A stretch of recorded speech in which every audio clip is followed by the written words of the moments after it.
น้อมต่อองค์พระรัตนตรัยมีพระพุทธพระธรรมพระสงฆ์ซึ่งเป็นที่สักการะเคารพของเรามนุษย์และเทวดาทั้งหลาย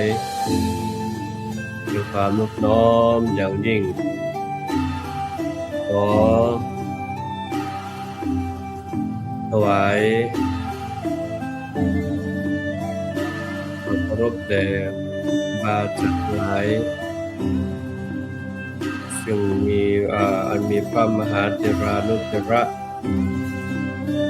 เจ้าประสบปฏิการผู้รูปด้วยความเคารพยิ่งขอความสุขความเจริญในศีลฐานขอองค์พระสัมมาสัมพุทธเจ้าจงบังเกิดมีแก่บรรดาสาธุชนทั้งหลายวันนี้เป็นวันพระวันพระสวนะคือการฟังธรรมอันที่จริงแล้ววันนี้พระอาจารย์อนุวัฒน์เจ้าอาวาสอำเภอเมืองจังหวัดลำพูนแต่เนื่องจากท่านเป็นเจ้าอาวาสตรงกับวันพระธุระหน้าที่การงานตอนนี้ได้นำองค์ท่านได้นำญาติโยมนำศีลนำทานของญาติโยมที่วัดของท่านจึงไม่สะดวกที่จะมาจัดรายการธรรมะรับอรุณในเช้านี้ดังนั้นท่านพระอาจารย์พระครูโสพลปริยัติด็อกเตอร์ผู้ช่วยเจ้าอาวาสพระอารามหลวงวัดพระสิงห์มหาวรวิหารจึงได้มอบหมายให้พระกับผมธรรมภาพพระมหาวรเชษฐ์มหาวิริโยได้มาจัดรายการแทนท่านก็ขอขอบคุณในเมตตาของท่านพระอาจารย์พระครูโสพลปริยัติที่ให้โอกาสเข้ากับผมในการเผยแผ่หน้าที่เผยแผ่ธรรมะในเช้านี้ในเช้าวันพระวันนี้อีกวันหนึ่งซึ่งก็ถือว่ายังโชคดีที่ยังมีลมหายใจ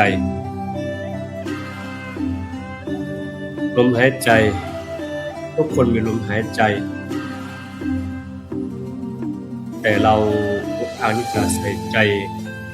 หรือบางท่านแทบจะไม่ใส่ใจเรื่องลมหายใจเลยก็ว่าได้จะเป็นจะตายจะอยู่หรือจะจากโลกนี้ไปก็อยู่ที่ลมหายใจแต่น้อยมากที่เราจะมาใส่ใจดังนั้นองค์พระสัมมาสัมพุทธเจ้าตรัสเตือนสติให้พวกเราว่าให้ระลึกถึงมรณสติอยู่ทุกขณะลมหายใจพอเราทำอย่างนี้ทุกวันนี่ธาตุขันธ์ที่เราเคยยึดว่าเป็นของเราเป็นตัวเราเป็นตัวกูของกูจิตก็เลิกจิตจะปล่อยวางตรงนี้ออกไปแล้วเราก็ไม่ยึดติดไม่ว่าจะยืนจะเดินจะนั่งจะนอนให้เราผ่อนคลายอันนี้เป็นหลักธรรมที่เราทุกท่านควรใส่ใจยิ่งเราใส่ใจลมหายใจของเรามากเท่าไหร่สติความรู้สึกตัวของเราสัมปชัญญะความรู้สึกตัวของเรา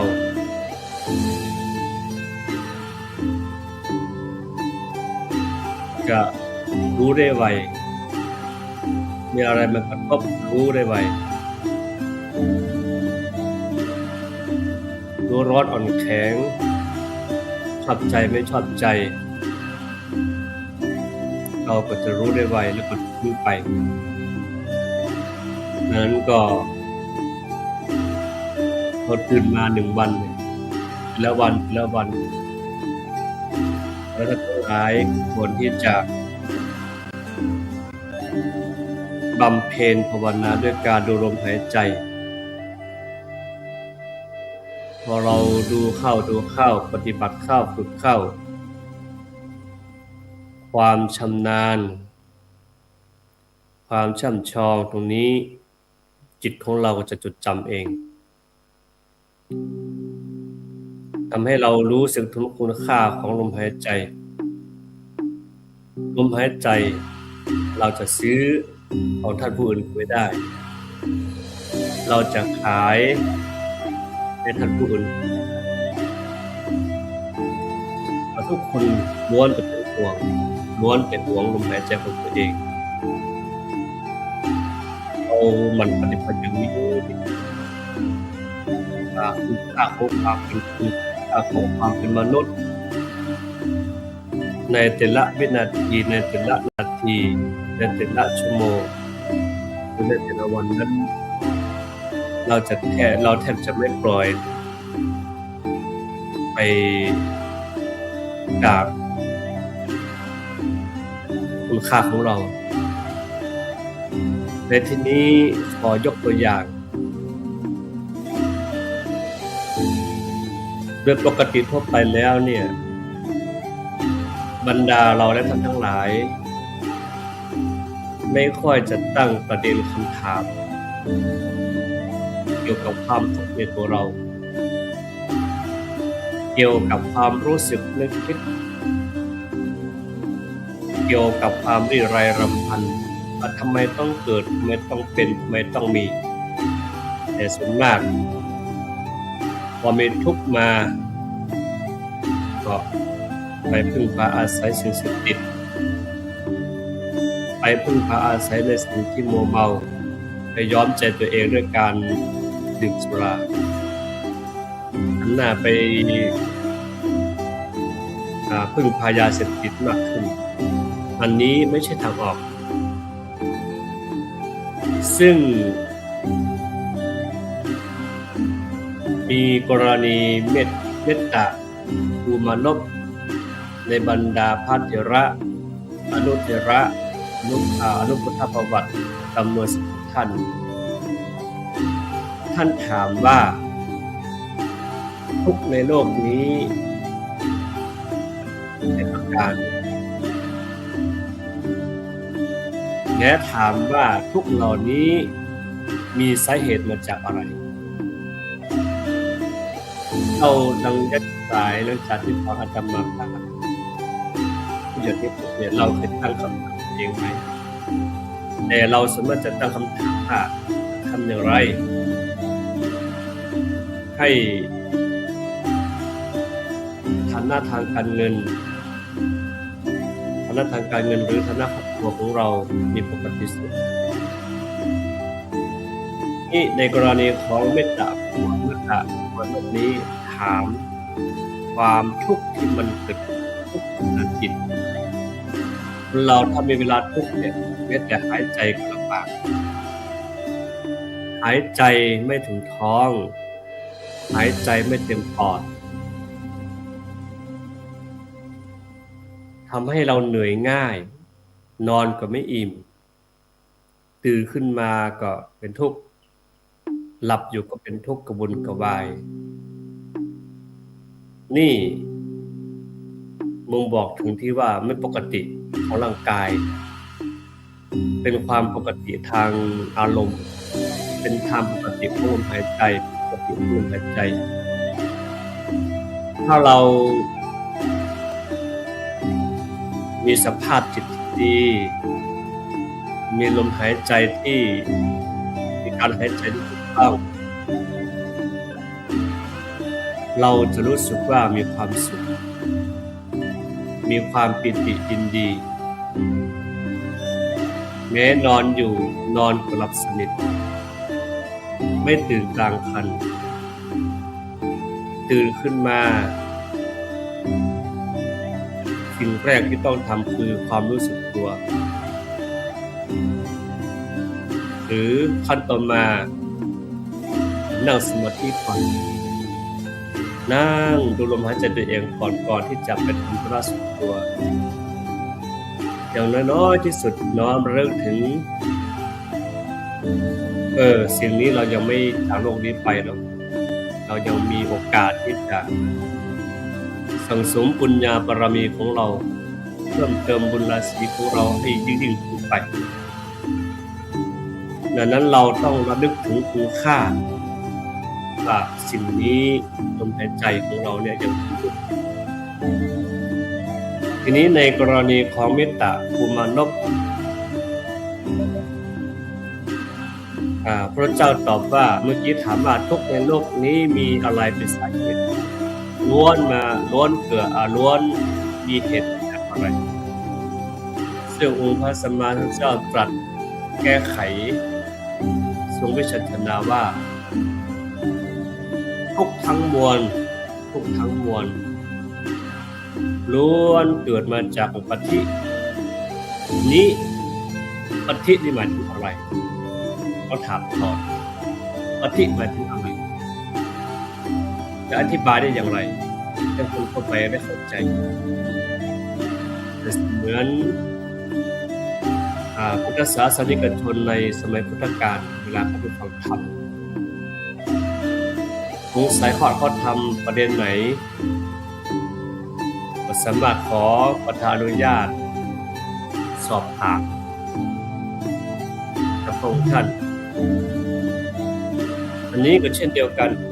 คำว่าปฏิญาติโยมทั้งหลายก็คงจะได้รับฟังมาพอสมควรแล้วปฏิทีนี้มาถึงว่าสิ่งที่กลัวด้วยกิเลสกาย2สภาวะอันเป็นที่ตั้ง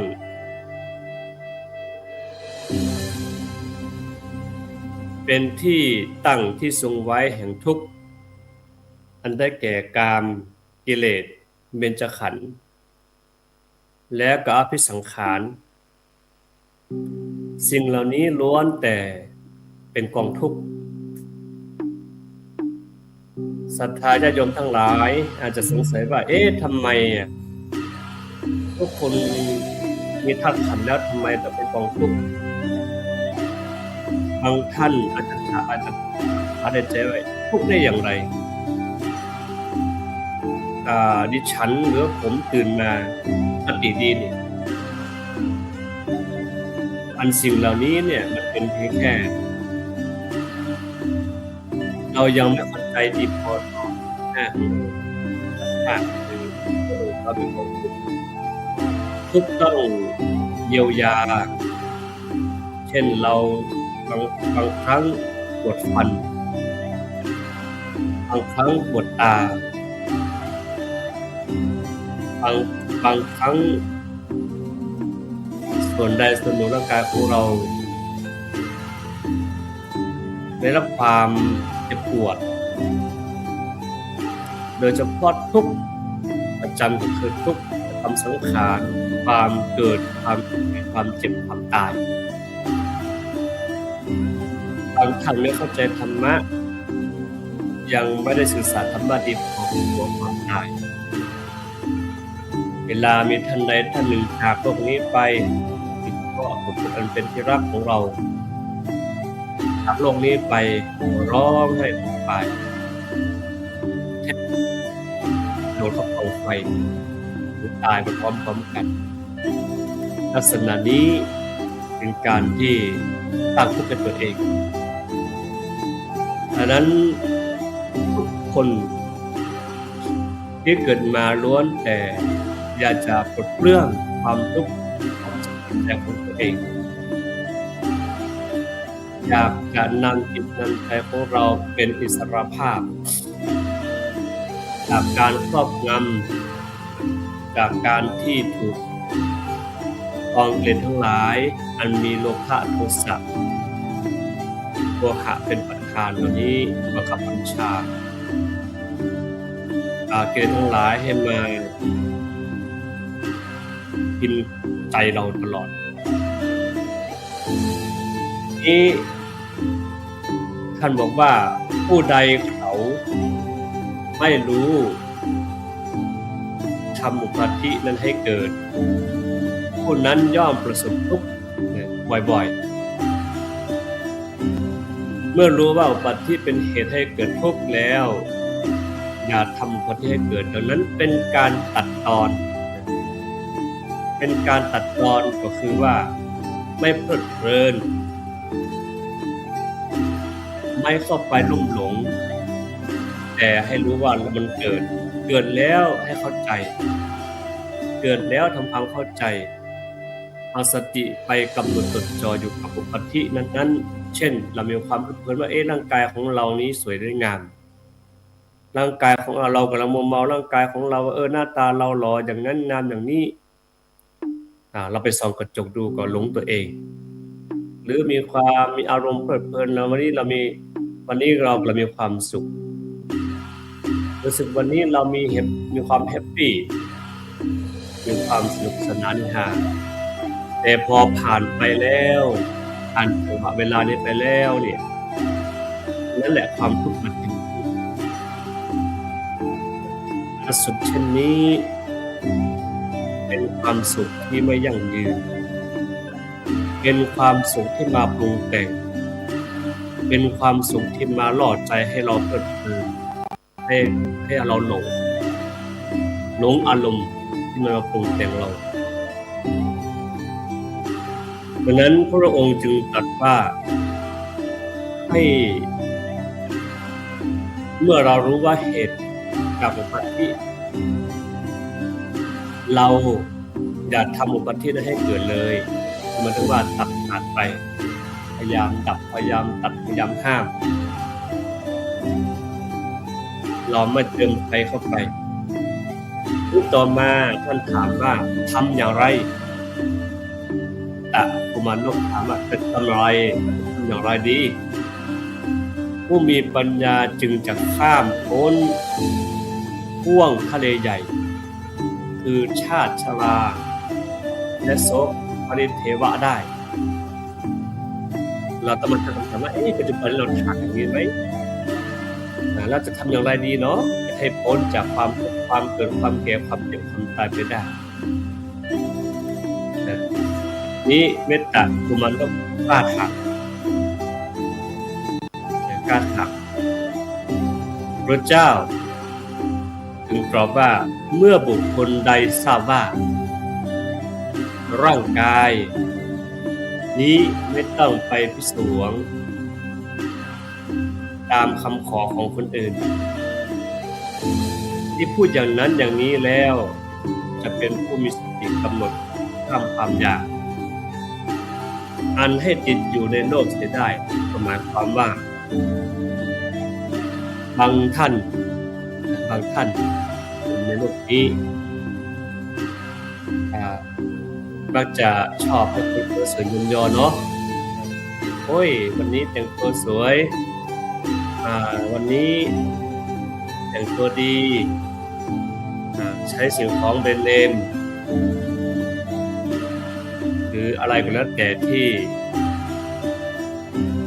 จะได้รับความชมจากผู้อื่นแต่ท่านบอกว่าไม่ต้องไปตามคำขอคนอื่นเพราะว่าคนนั้นจะชมอย่างไรก็ตามจะด่าอย่างไรก็ตามแต่ว่าคำว่าด่านี่แหละบางท่านก็ไม่พอใจพอมีคำด่ามาปั๊บตอบโต้ปุ๊บทำให้สังคมก็เดือดร้อนตัวเองก็เดือดร้อนแล้วก็วุ่นวายไปหมดเลยตัวเองก็เป็นทุกข์เขาก็เป็นทุกข์ดังนั้นเราไม่ต้องไปหลงคำชมของท่านผู้อื่นแล้วอย่าไปโกรธที่ท่านอื่นตำหนิเรา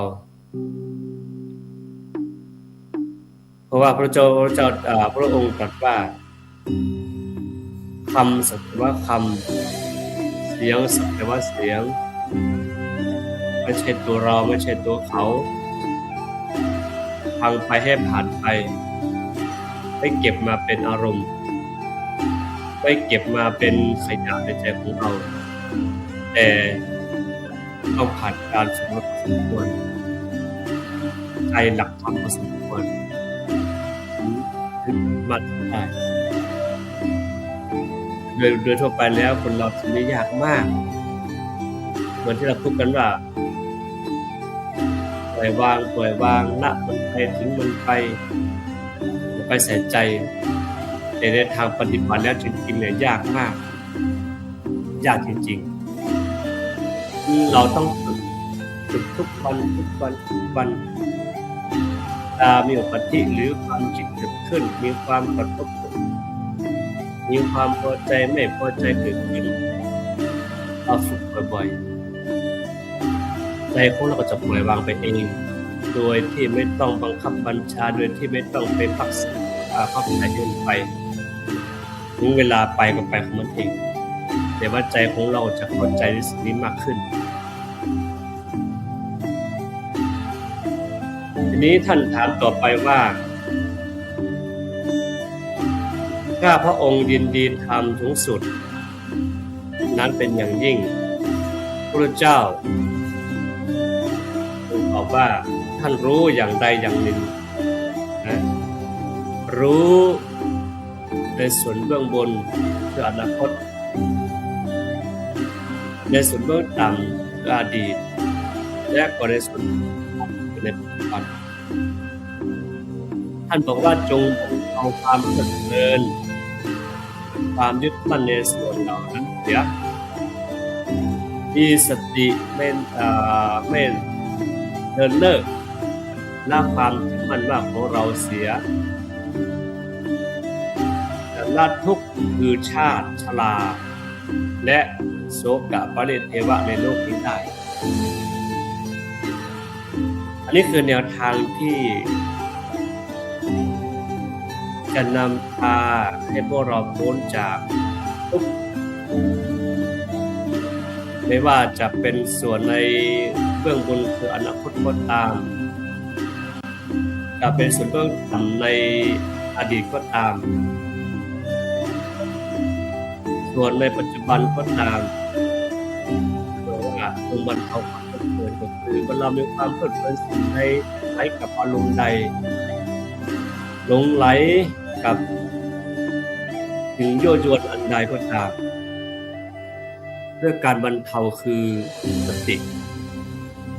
เอาสติไประลึกรู้อารมณ์ที่มันเพลิดเพลินเอาสติระลึกรู้ถึงความทุกข์มากระทบกายกระทบใจของเราดูตามความเป็นจริงโดยที่เราไม่ปรุงแต่งว่าเป็นสิ่งนั้นสิ่งนี้ทุกข์เกิดขึ้นอย่างไรเรากำหนดทุกข์อย่างนั้นสุขเกิดขึ้นอย่างไรเรากำหนดรู้สึกว่าเรื่องอย่างนั้นหรืออารมณ์ธรรมะต่างๆทุกขเวทนาเกิดขึ้นเราก็กำหนดตามความเป็นจริงนี้โดยที่เราไม่ปรุงแต่งว่าอันนี้สุขอันนี้ทุกข์หรือยังไม่เกิดขึ้นแต่เราปรุงว่าอันนี้สุขอันนี้ทุกข์อันนี้ก็กลายเป็นกระหกเกิดตัวพวกเองไปดังนั้นท่านสาธุชนทั้งหลายที่เราได้ตื่นมาเช้านี้ได้มาบำเพ็ญบารมีเช้านี้เราก็ถือว่ามัจจุราชที่อกเรามาบำเพ็ญบารมีแล้วก็ให้ตระหนักรู้อยู่เสมอว่าโอกาสในวันนี้เราอย่าปล่อยโอกาสเวลาดีอันนี้ให้ล่วงเลยให้ล่วงเลยไปประโยชน์ซึ่งมีคำหนึ่งที่องค์พระสัมมาสัมพุทธเจ้าตรัสเตือนว่าทุกท่าน